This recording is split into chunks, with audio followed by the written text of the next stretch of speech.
Welcome, everybody, to another wonderful, cool episode of Sit Downs with City Lifestyle Vegas Edition. We are here today with a very prestigious business and Classy Closets. It's owned by Matt and Debbie. Unfortunately, they could not be here today, so they sent their wonderful designer, very talented, Janette Miller. Thank you for having me. Thank you for being here. So tell us a little bit about the story behind Classy Closets. Well, Classy Closets is a custom closet organizing company and it's a franchise that started in Arizona. The owners, Matt and Debbie, they're high school sweethearts. I always love throwing that in there. Yeah, it's a great story. They've been married for over 40 years. They took over Classy Closets in Las Vegas about 35 years ago and have been running it family-based ever since. We're all about customer service and customer satisfaction. Very good. And you've worked there for how long? 6 years now. 6 years. Yeah. Very good. And how's it going? Oh, it's great. It's, it has its ups and downs with the economy because, what we do is a luxury item. But, I mean, we've managed to stay busy through it all, which is great. That's amazing. Yeah, a lot. Like, I'd have to say 70% of my referrals and leads that I get are all from word of mouth, from neighbors, friends that have all experienced Classy Closets. So Very good. And how have you seen the closet business? Because that's what you guys do. Yes. Right? How have you seen it change and evolve over the years? Well, trends definitely come and go. You can never go wrong with white. That's always your go-to. But it's definitely, I feel like more people are investing and seeing it, especially when they walk through like model homes and they see all the custom cabinetry, the closets done, the pantries, the laundry rooms, and it just, it gets it in their head going, I want that in my home. And so I feel a few years ago, people were just kind of like, all right, let's focus on closets. But I feel like more and more people are expanding and doing laundry rooms and doing pantries and home offices, especially now since so many people work from home. That's true. That's true. And I know walk-in closets. Has it always been a thing here in the States? Because in Brazil, where I come from, there was no such thing as a walk-in closet, right? Our bedrooms had that regular closet that's, I don't know, yay deep and yay wide, and we used to hang, and put the shoes underneath. That was it, how it was in Brazil. Now we do have the walk-in closets because we love America down there, and we mimic the best things that we have here. So how has that been? Like, was it always a walk-in closet concept in here? I don't think it always has been that way. The closet you were referring to, we call it a reach-in closet. Those are definitely... Oh, reach-in. Yeah, reach-in. Because it's a standard one where, you can just reach in. Yeah. I love that. That is so simple. Duh. Yeah. And honestly, I grew up in Seattle. And so the housing out there, I didn't come across a lot of, walk-in closets. A lot of them were reach-ins. But I've definitely found as construction has progressed down here, closets are becoming more of a focal point. And so construction builders are being like, all right, we need to blow walls out and give clients bigger closets. And I mean, granted, they come the builder grade, just one shelf, one rod. But ultimately, whenever clients, complain about that, like, I just bought, a $2 million home and this is what I get for my closet. Well, everyone has a personalized and unique taste. And so if we went in and you bought a custom home with a custom closet already put in, what's to say your needs won't be different than what I designed for you? Right. Just a basic standard, that's true. Standard shelf, rod, drawers. But not everyone has different needs. And so that's why I always tell my clients I custom design everything. It's tailored to you, to what is going to satisfy you, what your needs are. So, What's the biggest closet you've ever designed? Ooh, probably a bedroom conversion into Really? a closet. Oh, Yes. that sounds like fun. I've had clients, they'll take their guest rooms and they're like, I want to make this my wardrobe closet. Like, I want it big. And yeah, I've designed entire rooms before with like islands. So yeah, it's fun. I live vicariously through my clients. Yes, that sounds amazing, actually. Well, then you have to have all the stuff to put in the closet. Exactly. That size, right? Yes, and my clients, they fill it. They've got that inventory. That's great. So classy closets. You guys have a showroom that's by appointment only. Yes. So how do people? After they make the appointment, tell us about how you navigate them. So after they schedule the appointment, whether they call the office or contact me directly, we schedule the appointment. I typically meet at the client's house, unless it's a new construction. Then we'll meet at the showroom. Maybe they'll bring blueprints, and then we'll talk about what they're looking for. Same thing, but most of the time, I usually go to the client's home first, and then we talk about the space, go into it, talk about the needs, what's working for the client. What's on their wish list. What do they dream in here, and then I talk about what'll work functionality for them as well to kind of help navigate them. So, but for the most part, I always tell them I always want to make their vision come to life. This is their dream closet. I want to make it come true. And what kind of materials do you guys work with? We use thermal fused melamine, so it's heat infused, so it can stand up to the hot temperatures down here. I get that question all the time, especially with like the edge bandings when we do two-tone colors about it, peeling or warping. Never had an issue with that. So two-tone. Yeah. Is that a trend?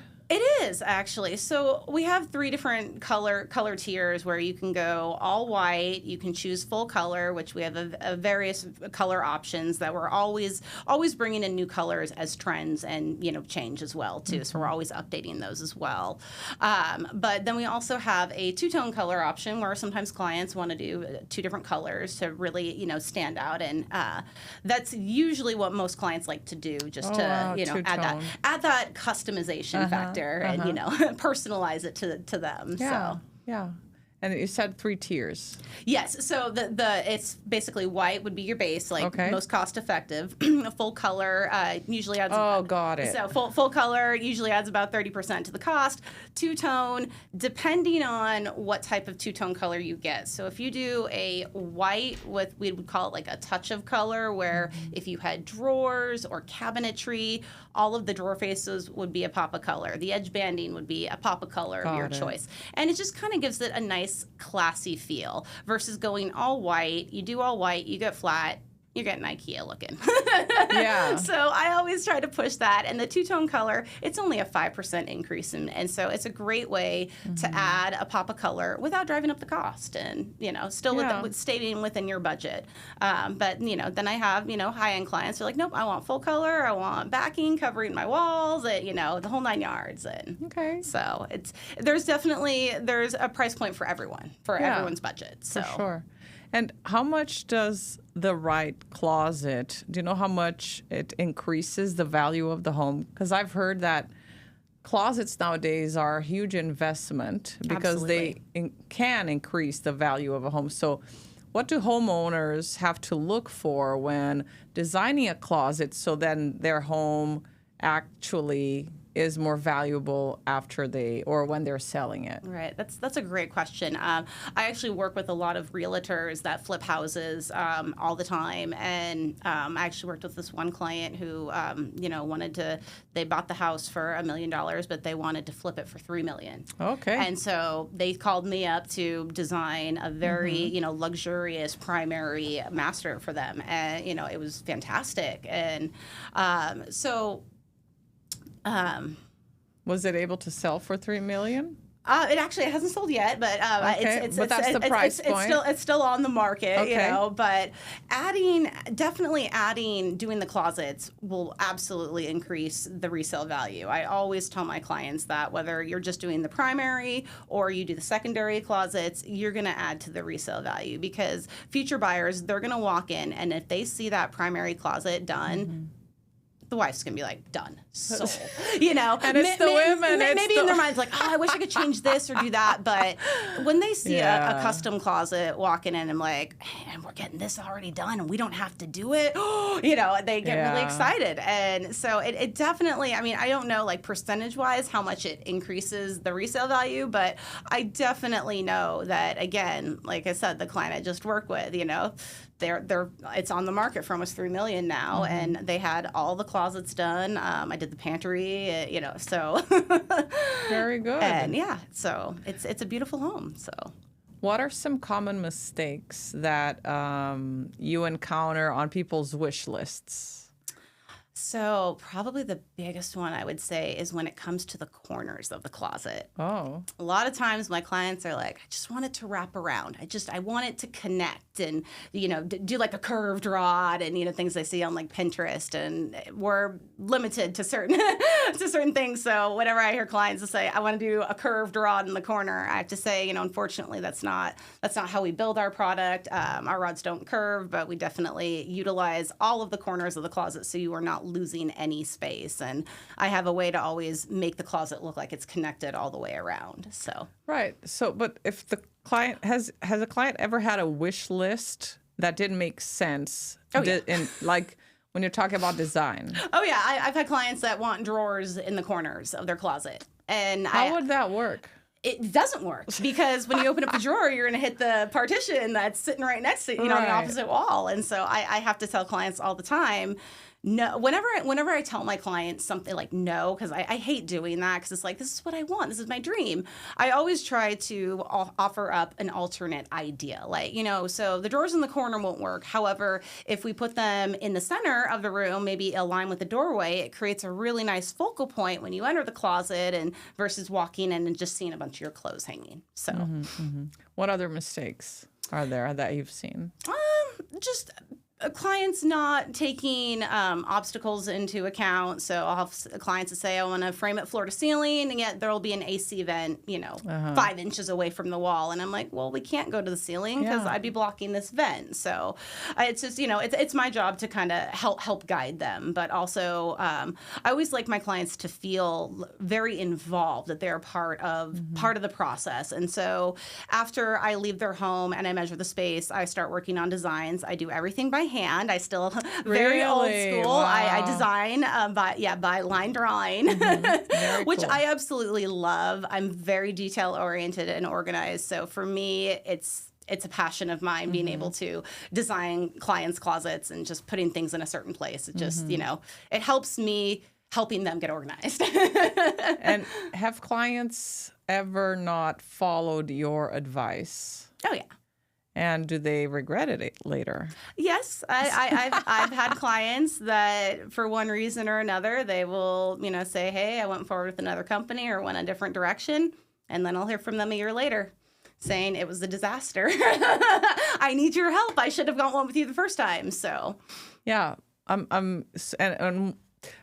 if they go with you with Classy Closets and they're asking for a specific design, and you say, no, this would be better, and they still insist on that specific design, what do you do? Well, I mean, I try my best to accommodate it, but ultimately, like if they still want the drawer in the corner. Right. Well, I can make it work, but to the flip side of that, yeah, I can put a drawer in the corner, but you're going to be losing about, 39 inches of wall space on that opposite wall because you have to make sure you can open the drawer completely and stand behind it to be able to open it. Oh, yeah. And our drawers extend out 33 inches. So you're losing easily 3 feet of wall space, which in my mind, that's valuable real estate. That is. So that's why I always try to encourage my clients to, when I suggest something to run with it or an alternate idea that, again, that will work. But most oftentimes my clients understand when I explain why I can't do something, and they're usually flexible about it. But I have had a couple clients that are like, no, I don't care if I'm losing wall space. I want what I want. And All right. As long as they're aware of it, then I'll do it for you. You gotta give the people what the people want. Exactly. Right? I'm like, it's my goal to make your vision come to life. And if this is what your vision is, all right. Very good. And you guys also, the knobs and the accessories, the metals. Yes, the hardware. The hardware, thank you. How often does that change in terms of fashion and utility and, That really hasn't changed much. Really? I mean, I would say most oftentimes, definitely in the last, 6 years that I've been at the company, standard T-bar handle, and we call it the clothes grabber. But, I mean, square, rounded, but I've been finding a lot more often than not, clients like to provide their own handles to find something, cuter on Amazon or Etsy. Because, I mean, we have a vendor that we order our handles from, but I can guarantee you sometimes my handle price will be a lot more expensive than if you were to go provide your own. And so I sometimes will, give my clients those tips like, hey, provide your own handle. Oh, that's awesome that you work with people then. I do, because I have clients that have all types of budgets. I always say I have two types of clients. I have the client that says, hey, I just want a closet that's organized and just it's for storage. Functional. It's functional. That's all I want. It's a closet. I get it's a closet. And then I get my clients that are social media influencers and, just very high end. And they're like, no, this is a showpiece. I want lighting. It needs to be 24 inches deep, glass doors, the whole 9 yards. And so whenever clients are like, well, how much is this going to cost? And I'm like, the price varies. I mean, everything, I never like to spout numbers because I'm like, everything is custom to your size and to your budget and to your budget and to what you need. And my goal is to design a nice functional space without blowing your budget. And because oftentimes clients are either moving into a new home or having a custom home built, and so I already know they're spending so much money on a million different things going on into the home, and so the closets fall into that home budget. And so I always like to work with my clients' budgets the best I can. So you are a very passionate person. Where does this passion for closets and design come from? Probably from just me being organized and OCD. I've just always loved organizing. I'm that crazy friend you call that, hey, I need to clean out my garage on a Saturday. Woo, I'll come help you. I love organizing. And so this is kind of a fun way to be able to organize. And, also I love drawing. So it kind of just blends the two together. And so when I discovered closet design, I just have never looked back. And Where did you work somewhere else before? My prior experience before I moved to Las Vegas, like I said, I was from Seattle. I actually worked in childcare. That's my background. What a difference. So I used to be a preschool teacher. Then I transitioned and I was a nanny. And it's kind of funny because the families I nannied for, you were mentioning like how are the walk-in closets. So the families I nannied for, they all had walk-in closets because they had money, and it was the very first time I'd ever actually seen a custom closet, and I was kind of like, what is this? Blown away, this is really cool. And I didn't realize that someone designed this. Like it didn't realize it was part of the house. Like at the time, I didn't know really anything about it, but I look back at it now going, oh my gosh, that is so cool. And I almost wish I found this career sooner. And how did you transition from childcare to design? Well, that's kind of a long story, but ultimately I ended up moving to Las Vegas because I went through happily divorced and needed a life change and started over. And I was had no kids of my own and was just kind of burnt out and wasn't really passionate about it anymore, and since I was starting over, I wanted to find what I was passionate about. And I knew I loved organizing, and that just kind of drove me into closet design. So very cool. Yeah. Awesome, Janette. Awesome story. And so how can people find Classy Closets? So our showroom is off of South Arville Street in Tropicana. It is by appointment only. So you can call our office, which our phone number is on our website, which is www.classyclosets.com. Or you can contact me directly at 425-505-5037. Wonderful. Well, thank you so much for being here today. It's been a pleasure talking to you and learning more about Classy Closets and your career. as a designer and your passion for organization. Thank you so much for watching, not washing. Thank you. Thank you so much for watching today's episode. Please like, share, and subscribe. You never know which friend, neighbor, or follower needs desperately a new functional closet, and Classy Closets is where you should look for that. Thank you so much for watching. Until next time.